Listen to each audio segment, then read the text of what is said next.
da Bolsa durante o pregão de hoje, as duas gigantes de alimentos, né, Marfrig e BRF, que anunciaram a conclusão da fusão das duas companhias.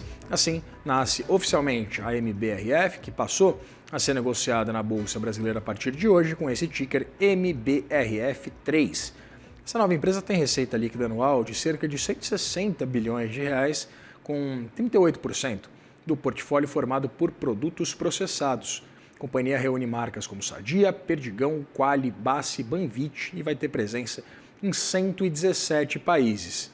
Miguel Goulart, que é o atual CEO da BRF, foi nomeado presidente executivo da MBRF, que vai se reportar ao chairman, Marcos Molina, que é fundador da Marfrig.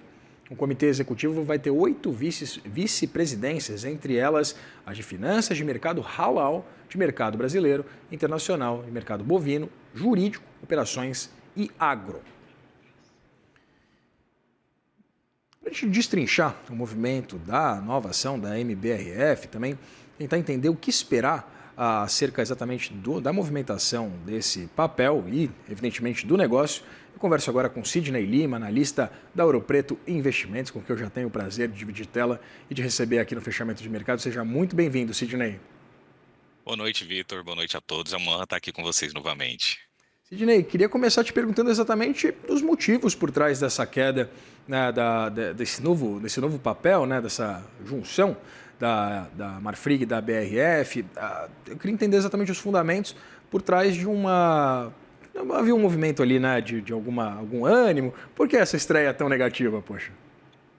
Vitor, quando nós temos, né, essa questão de fusão, uma das coisas que acaba impactando é que o mercado ele tenta fazer uma nova precificação da sinergia das duas empresas, tá?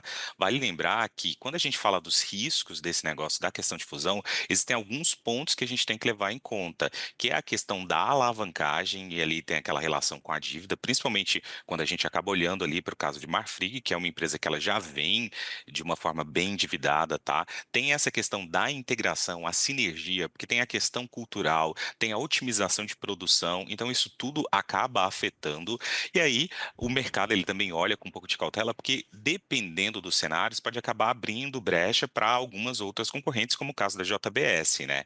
Então assim, eu acredito que neste momento uma das coisas que o mercado tem mais olhado é justamente a questão de clareza relacionada a essa saída do endividamento da empresa. E isso tende a continuar aí, até que o mercado ele tenha um pouco mais de clareza como vai se dar esse processo e como vai acontecer de fato essa sinergia aí da junção dos dois negócios na prática, né?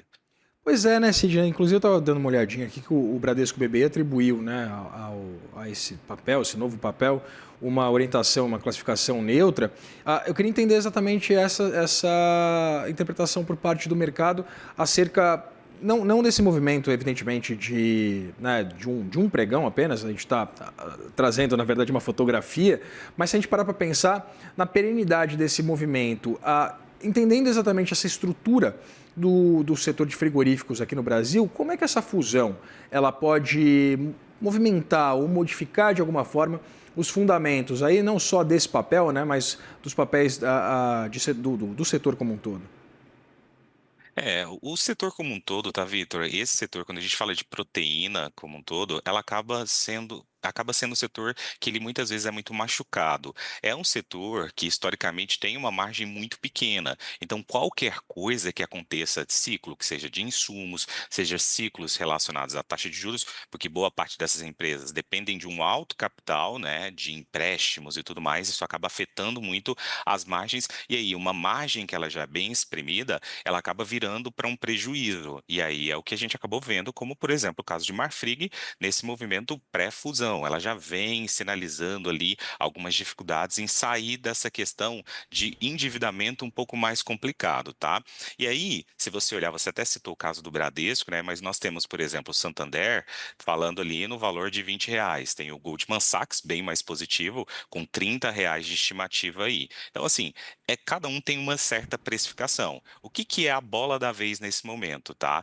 O ponto positivo, ele está bem mais, está diretamente relacionado à questão de diversificação de proteína. Então, você mesmo anteriormente falou que a empresa nessa fusão, ela acaba atingindo 38% de um determinado segmento, vem ali para dentro da receita, tá?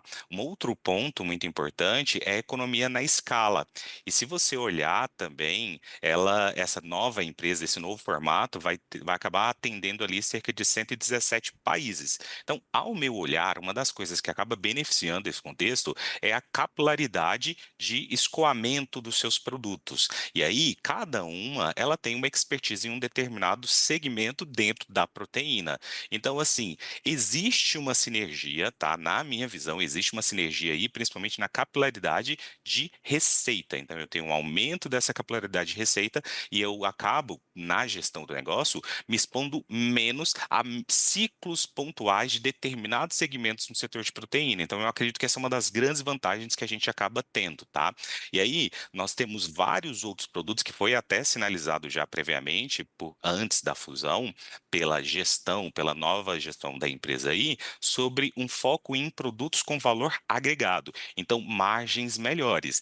E essa questão das quedas, elas estão diretamente relacionadas assim, poxa, até agora eu tenho vários desses projetos, lindo o cenário que estão desenhando para mim. Mas e aí? Para mim está faltando um pouquinho mais de clareza como vai se dar isso de fato na prática aí. Então essa é a grande questão no momento. Interessante essa sua leitura, Sidney. Queria entender se a partir exatamente dessas sinergias entre as duas empresas e essa, evidentemente, né, essa capilaridade, essa possibilidade de negociação em mais de 100 países, a gente pode pensar numa sensibilidade menor dessa nova companhia a, por exemplo, aspectos macroeconômicos que envolvem, né, tanto o ambiente como um todo, juros, câmbio, enfim, a inflação, até mesmo a tarifa de Donald Trump. Queria entender, a empresa está um pouco menos sensível a essas pressões do ponto de vista macro, exatamente por essa nova conjuntura?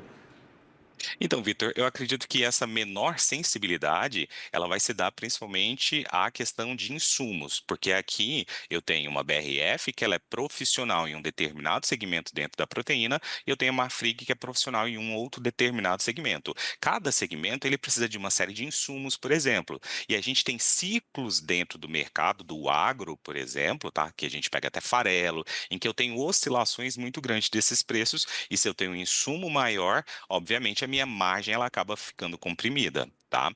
Só que aí quando a gente vem para esse lado da macro, da questão macro da taxa de juros, ambas as empresas no pré-fusão, elas já passavam por algumas sinalizações de preocupação relacionado ao endividamento, à alavancagem do negócio, tá?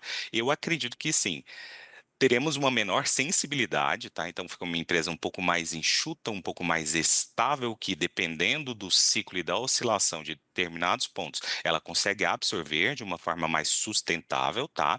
Mas a questão de taxa de juros, política monetária, essa questão, como você mesmo citou também, de possível tarifação adicional, ela tende ainda a impactar um pouco a empresa. Inclusive, tá? Essa é uma das grandes dúvidas que o grande investidor ele acaba tendo neste exato momento, né? Porque o cenário macroeconômico, política econômica, inflação está arrefecendo, ok, mas assim, a condução de política monetária, ela afeta muito o endividamento dessas empresas, porque elas são muito dependentes da concessão de crédito. Então, assim, uma das coisas que tende ainda a prejudicar a empresa é a alta taxa de juros. Só que existem vários outros fatores, esses microfatores que a empresa ela acaba absorvendo, sim. Então, eu acredito que por esse ponto da gestão do negócio em si é sensacional, só que quando eu olho para a política monetária, é uma grande dificuldade de se prever ainda como que a empresa vai conseguir sair disso, tá? Sidney, olhando um pouquinho para as concorrentes, a gente pode dizer que há essa preocupação também por parte do mercado de uma exposição maior à política tarifária de Donald Trump, né? Pensando notadamente na JBS, nessa capacidade instalada, evidentemente com papéis também listados na Bolsa de Nova York. Pensando também nas estruturas da Minerva, eu queria entender onde é que é a MBRF, ela se posiciona agora pensando nesse fluxo de comércio mundial. Então, todas as empresas de proteína, essas grandes empresas que você acabou citando, tá? Elas não possuem plantas, né, de produção somente aqui dentro do mercado brasileiro.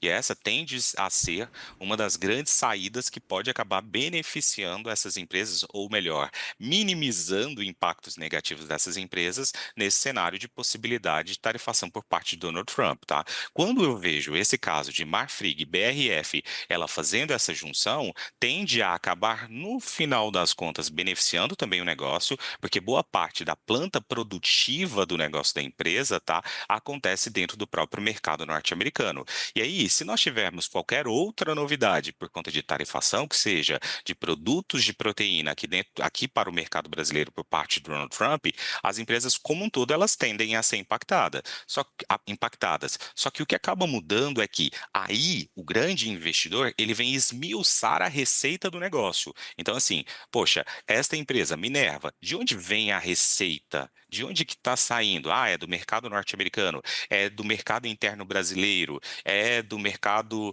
de chinês. Então, assim, essa é uma das grandes coisas que o mercado acaba olhando. Indo nesta linha, tá, Vitor? Uma das coisas que acaba beneficiando a empresa aí, que até a gente citou anteriormente, como eu tinha falado, essa nova operação em 117 países tende a minimizar um pouquinho disso daí. Mas, assim, de qualquer forma, todas as empresas elas acabam sendo impactadas, tá? Não tanto as empresas que têm uma operação muito grande ali dentro do mercado norte-americano. Conversei com Sidney Lima, analista da Ouro Preto Investimentos, a quem eu agradeço pela disponibilidade de conversar com a gente aqui no fechamento de mercado. Obrigado, Sidney. Obrigado, uma boa noite a todos.